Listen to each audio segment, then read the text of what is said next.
Hello students, classroom में आपका welcome है। पहले तो आप लोगों को एग्ज़ाम के लिए मैं बेस्ट ऑफ लक कहना चाहूँगी। आप लोगों की तैयारी बहुत अच्छी हो चुकी है। पिछले 2-3 वीडियोस में मैं social norms, social influence chapter पे ही आप लोगों को छोटे छोटे टॉपिक्स क्लियर कर रही हूँ। तो आज की जो टॉपिक है ये है नॉर्मेटिव इन्फ्लुएंस और इंफॉर्मेशनल इन्फ्लुएंस। तो इन दोनों में डिफरेंसेस समझना बहुत ज़रूरी है। अगर आप इस डिफरेंसेस को समझ जाएंगे तो बहुत सारे आप मल्टी चॉइस क्वेश्चन को भी सॉल्व कर पाएंगे और छोटे छोटे क्वेश्चन के आंसर में कई बार आते हैं। तो इस तरह आपको कॉन्सेप्ट क्लियर हो जाएगा। तो जैसे पहले तो आपको समझना है नॉर्मेटिव इन्फ्लुएंस क्या होता है और इंफॉर्मेशनल इन्फ्लुएंस क्या होता है। लेकिन सोशल इन्फ्लुएंस से क्या मतलब इसका जुड़ाव है। सोशल इन्फ्लुएंस के दो मुख्य टाइप या दो मुख्य प्रकार माने गए हैं जो ये निर्धारित करते हैं कि व्यक्ति समूह में कैसे व्यवहार करेगा, क्योंकि हमारा जो बिहेवियर है वो समाज के से इन्फ्लुएंस्ड होकर होता है। क्योंकि हम लोग एक सामाजिक प्राणी हैं, तो हम समाज से हटकर, अलग हटकर बहुत कुछ नहीं करते हैं। तो हम लोग जो समाज के द्वारा इन्फ्लुएंस्ड होते हैं, तो उसके दो टाइप या दो प्रकार माने जाते हैं। पहले को नॉर्मेटिव इन्फ्लुएंस या मानक प्रभाव कहते हैं। उसको स्वीकृत होने की चाहत में, यानी हम उस समाज में हमको एक्सेप्ट किया जाए, इस फीलिंग के साथ हम उन मानदंडों के अनुरूप अपना व्यवहार करते हैं। और दूसरा हुआ इंफॉर्मेशनल इन्फ्लुएंस यानी सूचनात्मक प्रभाव।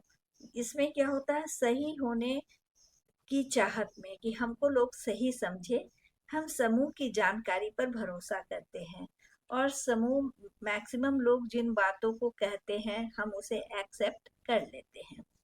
इसको और अच्छे से समझ सकते हैं आप। तो चलिए पहले हम नॉर्मेटिव इन्फ्लुएंस की बात करेंगे। ये वह प्रभाव होता है, ये वो उस प्रकार का सोशल इन्फ्लुएंस होता है जहाँ व्यक्ति समूह का हिस्सा बने रहने या सामाजिक स्वीकृति पाने के लिए, इसका मूल जो नीड होता है वो सोशल एक्सेप्टेंस होता है कि समाज में मुझे स्वीकृत किया जाए। तो उसको पाने के लिए वो अपने कुछ बेसिक बिहेवियर को बदल देते हैं, चेंज कर देते हैं। उसका मूल कारण क्या होता है, पसंद किया जाना, लोग मुझे लाइक करें, लोग मुझे पसंद करें। और दूसरा कि मुझे लोग रिजेक्ट नहीं करें। तो ये दो मूल भाव के कारण इंसान अपने व्यवहार में परिवर्तन लाता है। इसको एक एग्जाम्पल से समझिए। किसी पार्टी में सब लोग शराब पी रहे हैं तो आप भी पीते हैं, भले ही आपने कभी शराब पीना न चाहा हो या शराब पीना आप अच्छा नहीं समझते हैं। लेकिन आप जिस सोसाइटी में गए हैं वहाँ उसको एक्सेप्ट किया जाता है और अच्छा समझा जाता है। तो इंटरनली आपको ये बिहेवियर पसंद नहीं होते हुए भी आप इसलिए एक्सेप्ट करते हैं, आप इसलिए पीने लगते हैं ताकि आप इस सोसाइटी में ऑड न लगे, लोग आपको स्वीकृति दे सके। परिणाम, ये अक्सर व्यवहारों में हमारे बिहेवियर में बदलाव लाता है। कॉम्प्लियंस लेकिन हमारे व्यवहार में भले परिवर्तन लाता है, लेकिन जो हमारा निजी विश्वास है वो विश्वास वैसे ही रहता है, उसमें परिवर्तन नहीं होता है। हमने जानबूझ के अपने बिहेवियर को चेंज किया ताकि एक्सेप्ट किया जाए, लेकिन हमारा जो निजी विश्वास है, अल्कोहलिक या अल्कोहल लेना मुझे पसंद नहीं है, वो वहीं पे स्थिर रहता है, वो उसमें परिवर्तन नहीं आता है। उसको हम जैसा है हमारा निजी विश्वास वहीं रहता है। सिर्फ हम कुछ समय के लिए हम अपने बिहेवियर में परिवर्तन ला देते हैं ताकि लोग एक्सेप्ट करें, रिजेक्ट नहीं करें। ठीक है। अब दूसरा आया इंफॉर्मेशनल इन्फ्लुएंस। नाम से ही पता चलता है इसमें इंफॉर्मेशन यानी सूचना के आधार पे हम प्रभावित होते हैं। यह वह प्रभाव है जहां व्यक्ति समूह को सही और अधिक जानकारी वाला मानकर, ये फीलिंग जब रहती है कि मुझसे अधिक भरोसा, मुझसे अधिक जो है जानकारी वो समाज को है, तो समाज पर अधिक भरोसा समझते हुए हम ऐसा करते हैं। तो उसके कारण हम इन्फ्लुएंस होते हैं समाज से, क्योंकि ये एक विश्वास होता है कि समाज का जो समाज में अधिक लोग जो चीज कर रहे हैं वो सही होगा।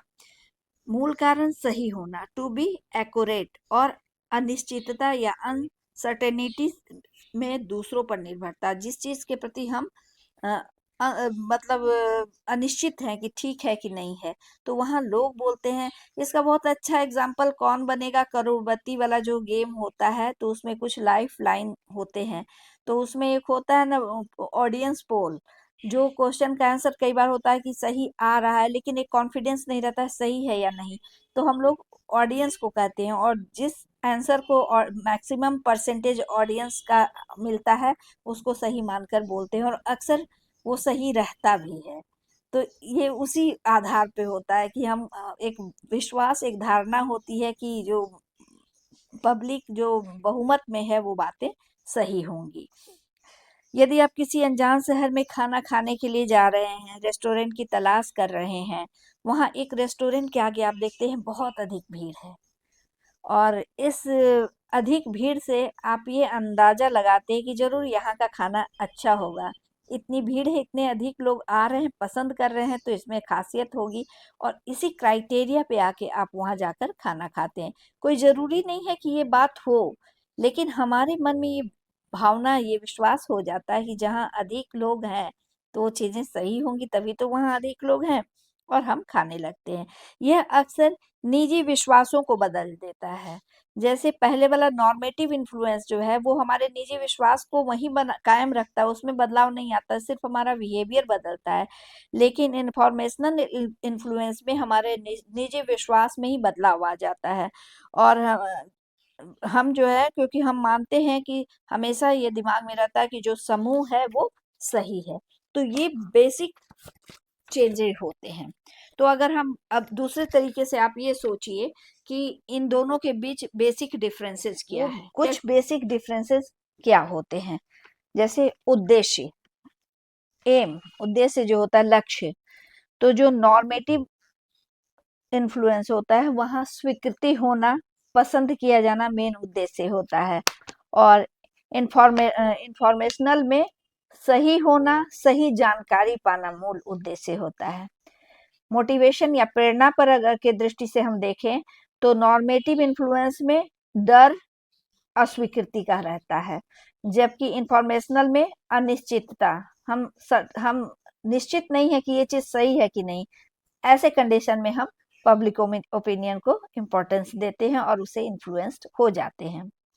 जो मैंने कौन बनेगा करोड़पति का एग्जाम्पल दिया कि उस गेम में जो होता है कि हम जब अनसर्टेन फील करते हैं तब हम इस लाइफलाइन को यूज करते हैं।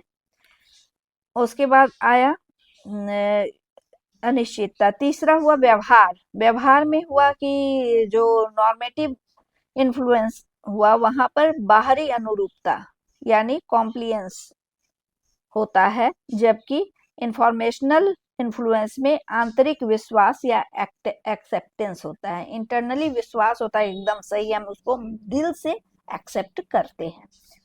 और चौथा फर्क है परिस्थिति का। नॉर्मेटिव इन्फ्लुएंस जहां समूह का दबाव के सिचुएशन में होता है, सोशल प्रेशर के सिचुएशन में होता है, वही इंफॉर्मेशनल इन्फ्लुएंस जो होता है वो नई और अस्पष्ट स्थिति के कंडीशन में होता है। तो ये कुछ बेसिक डिफरेंसेस इन दोनों में होता है।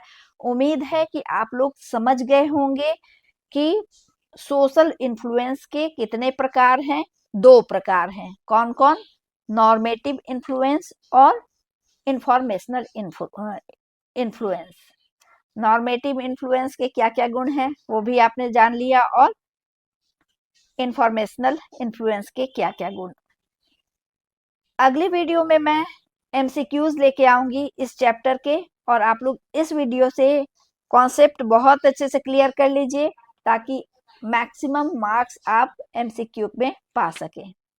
Wish you all the best. Bye bye.